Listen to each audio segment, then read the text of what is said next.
It is प्रेएबल। और गंदगी को हम यहाँ डिफाइन भी हाँ करते जी, हैं, हाँ जी। मिसाल के तौर पे पेशाब की छींटें हैं, सबसे ज़्यादा गंदगी तो यही हो सकती है ना। या चलो इससे भी नेक्स्ट लेवल, ऑल्दो मेरा नहीं ख्याल इस लेवल पे कोई गंदा रहना चाहता है कि एहतलाम हुआ है और और वही वो वाली चीज़ आपने पहनी हुई है, और उसको लेके वो स्पोर्ट्स कर रहा है। या तो कोई बहुत ही हाई लेवल का गंदा रहना चाहता है तो अल्लाह माफ़ करे, हो सकता है ऐसा भी हो। लेकिन देखो इस तरह की भी गंदगी है तो उसको पानी से खुरच के इस तरह से साफ़ किया जा सकता है और नमाज पढ़ी जा सकती है। सहाबा क्या लिबास थे उनके, ये असहाबुस सुफ़ा जो थे क्या लिबास थे उनके, एक चादर धोती की तरह और ऊपर एक चादर, दैट्स इट। और मिट्टी में लेटते थे, मिट्टी में बैठते थे, इवन कीचड़ लग जाती थी अक्सर, तो क्या मतलब है, वो ये कहते थे हमारे कपड़े नहीं ठीक। भैया आप साफ करो, आप नमाज पढ़ो, जिसने पढ़नी है वो पढ़ लेगा। तो ये भी एक बहुत ही अजीब आर्गूमेंट है। वो ये जो आपने शुरू में बड़ी ज़बरदस्त बात की थी, देखें कि ये कंपाउंड इफेक्ट जब होता है ना, one argument leads to the other, then another. शुरू यहाँ से होता है कि यार आई एम टू डर्टी, मैंने नमाज पढ़ के क्या करना, मेरी तो लाइफ ही बहुत गंदी है। फिर ये आ सकता है कि नहीं यार बूढ़े होके पढ़ेंगे, अभी क्या फ़ायदा, जवानी में कौन नमाज पढ़ता है, देखी जाएगी। फिर ये भी आ सकता है कि यार मेरा अल्लाह से एक स्पेशल ताल्लुक है, तुम मेरे और अल्लाह के दरमियान में ना हो।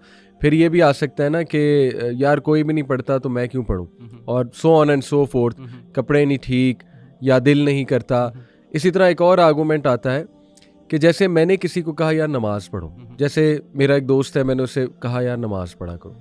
जैसे यूनिवर्सिटी में कई लोग हमें कहते हैं कि सर मेरा दोस्त है, मैं उसे बहुत कहता हूँ या कहती हूँ हॉस्टल में कि नमाज पढ़ो, उठो, नमाज का वक्त हो गया है। तो वो आगे से ये कहते हैं या कहती हैं कि देखो अब तो मैं बिल्कुल नहीं पढ़नी, पहले तो शायद मैं पढ़ लेती, अब मैंने इसलिए बिल्कुल नहीं पढ़नी क्योंकि अब मैं तुम्हारे लिए पढ़ूंगा। ये भी नेक्स्ट लेवल, देखे शैतान जो है वो कहाँ से पकड़ता है। कहता है मैं अपनी नीयत नहीं खराब करना हाँ, चाहता। मैंने फिर वो नीयत मिसाल नहीं देगा खराब कि करनी। हज़रत अली जो है ना उन्होंने उसको मारना छोड़ दिया, उस बंदे को, अब तुम आ गए हो मेरे हाँ, दरमियान हाँ, में, मेरा ग्रज आ गया। हाँ, तो वो कहते हैं नहीं जी, देखिए जब तक दिल से नहीं उठेगी ना, हाँ, जब तक मैं अल्लाह के लिए नहीं करूंगा तब तक मैंने नहीं पढ़ना। अल्लाह के बंदो, और शैतान आपको घेरता रहेगा, ठीक है ना, और आप जो है कभी भी अल्लाह के आगे खड़े नहीं होगे, यहाँ तक कि आपकी कब्र तक आप पहुँच जाओ। रहमतुल्लिल आलमीन नबी अकरम सल्लल्लाहु अलैहि वसल्लम, कोई शक नहीं, दुनिया के सबसे रहमदिल इंसान, दुनिया के सबसे प्यारे इंसान हमारे नबी, इंसानियत से शदीद शदीद शदीद मोहब्बत करने वाले। वो ये कह रहे हैं कि मेरा दिल करता है जब नमाज खड़ी हो, मेरा ये दिल करता है कि मैं अपनी जगह के इमाम को मुकर्रर करूं, लकड़ियां जमा करूं, उन्हें आग लगाऊं और उन लोगों के घरों को जाकर जला दूं जो नमाज में मौजूद नहीं है, उन मर्दों के घरों को आग लगा दूं जो नमाज में मौजूद नहीं। अब इसके बारे में आप क्या कहेंगे? नाउज़ बिल्ला, आप ये कहेंगे कि नहीं, नबी सल्लम जब किसी सहाबी को जाकर कहते होंगे कि आपने नमाज क्यों नहीं पढ़ी, सहाबी नहीं, किसी आम बेडविन को जाकर, सहाबा तो माशाल्लाह वर वेरी रेगुलर, किसी आम बेडविन को जाकर कहें कि आप नमाज में मौजूद नहीं, नमाज में आया करो, तो आगे से ये कहेगा कि अब मुझे नबी सल्लम ने कह दिया, अब तो मुझे नहीं आना, पहले तो मैं अपनी नीयत से आ रहा था, अब तो नहीं आऊँगा। और भाई अच्छी बात है, आपको किसी ने कह दिया तो इसी बहाने पढ़ लो। तो ये भी देखे कितना बड़ा, अल्लाह माफ़ करे बस। और हम भी, और जो भी बताने वाला है ना आपको, वो अल्लाह के नबी का ही पैगाम आपको पहुंचा रहा है, और आपका जो करना है वो एक किस्म का अल्लाह के रसूल को फॉलो करना है। एग्जैक्टली। देखिए इस तरह तो फिर हर चीज़ में आर्गूमेंट आ सकता है ना। जैसे मिसाल के तौर पे आप कोई चोरी करने लगे, आपका दोस्त आपको कहे चोरी ना करो, आप कहें अब तो मैं करूँगा क्योंकि अब इसने कह दिया, पहले मैंने छोड़ना था अल्लाह के लिए, अब चूंकि इसने कह दिया अब मैंने नहीं छोड़ना। फिर तो हर बुराई में आप वो आर्गूमेंट ला सकते हैं ना।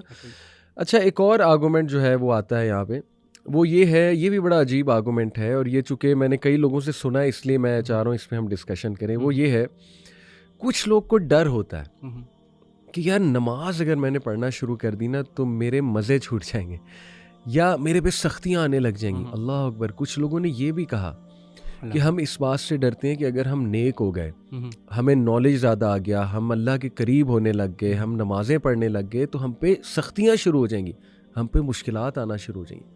ये आर्गूमेंट कहाँ से स्टेम किया? What do you think? फिर मैं इस पे थोड़ी रोशनी डालता हूँ। ये है ना वो इग्नोरेंस इज ब्लिस एक किस्म का, वो इसको इस तरह लेके आते हैं, कहते हैं कि भाई अगर हमें नहीं पता ना तो हमारी पकड़ भी नहीं होगी। अल्लाह अकबर। और ये सोच के जो है ना वो जो है इसमें ना वो आते हैं, इसमें आके और जानबूझ के पहली बात ये है कि इनको ये समझा दे कोई बंदा जो भी जानबूझ के अपने आप को इग्नोरेंट रखेगा ना, वो उसकी तो पकड़ लाजमी है। ठीक है, एक है कि चलो ठीक है, एक बंदे को वैसे नहीं पता, उसके सर्कमस्टांसेस ऐसे थे, ये चीज़ नहीं जानता था, उसके लिए ये बातें नहीं हो रही।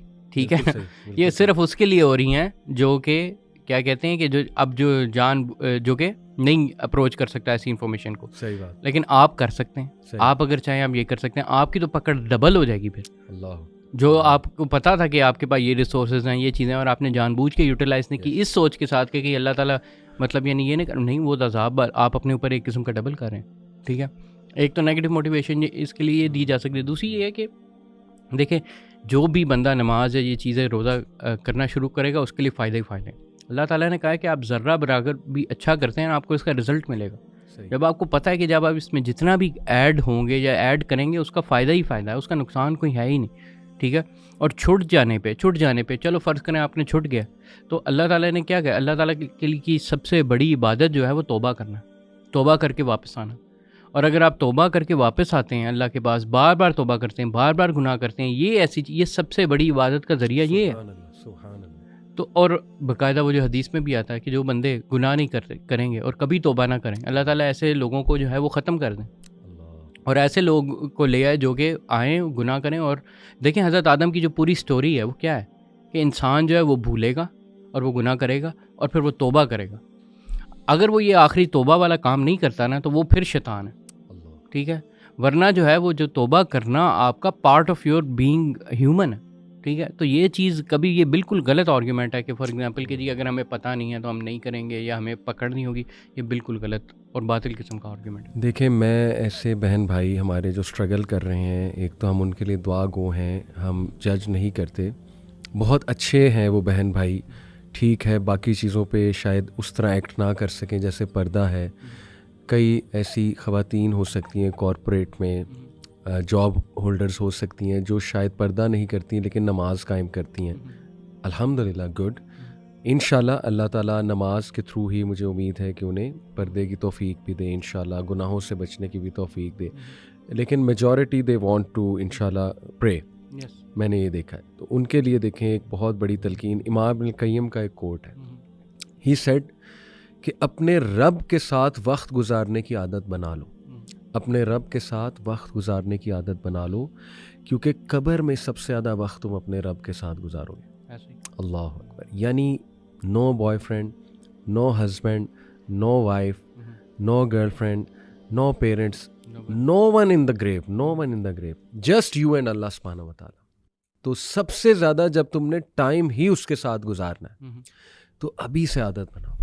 आपका म्यूज़िक जो है, आपकी जो जितनी भी डिस्ट्रैक्शन है, वो आपके साथ कब्र में नहीं आने वाली। अल्लाह, यू कैन नॉट मतलब रन अवे।